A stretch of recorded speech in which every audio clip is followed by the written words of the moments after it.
We're talking with Lieutenant General Flynn. We're talking about central bank digital currency, a potential October surprise. Would the BRICS nations literally pull the rug out under the American dollar right before the election? I believe that the Middle East and Russia pulled the rug out from under America in 2008.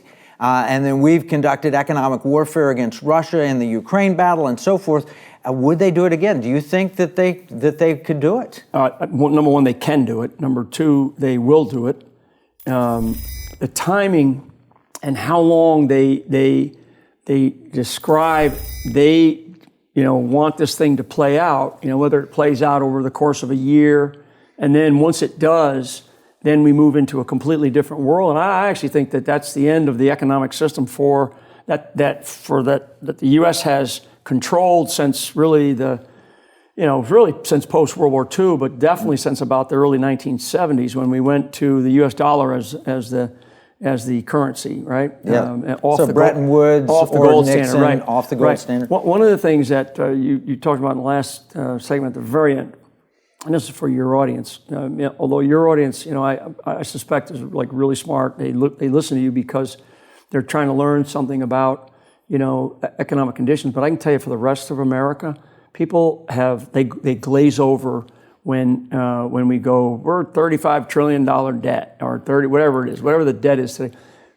The American people have no idea what that means anymore. We've been saying $1 trillion of debt for 10, 20 years.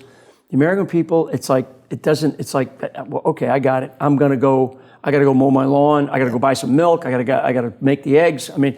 So I think what everybody needs to understand is that the U.S. economy has been the economy of choice for everybody to kind of go and hang around, right? It's kind of like, the place you like to go, and the place that the world has liked to go is to the United States of America economy. If there's one store on the planet, that's the store they all wanted to go to. And what's happened in this realm of new type of currency, digital currency is part of it, and you can talk about all the other types of currency, the Bitcoin, all that kind of stuff. Because again, it's like most Americans, they don't have a clue. Money to them is a dirty green piece of paper with a dead president's picture on it. And it's been that way for a long time. It's been that way for the most part for most of my life, right? So I think where we're heading, and we're going to head there before this election. And the United States is not in the driver's seat right now. This BRICS consortium, when you talk about 50% of the world's population, you talk about an economic consortium, as well as these are also nations. Russia and India have extraordinary military-to-military agreements and sort of a military-industrial complex component between them. China and Russia, same.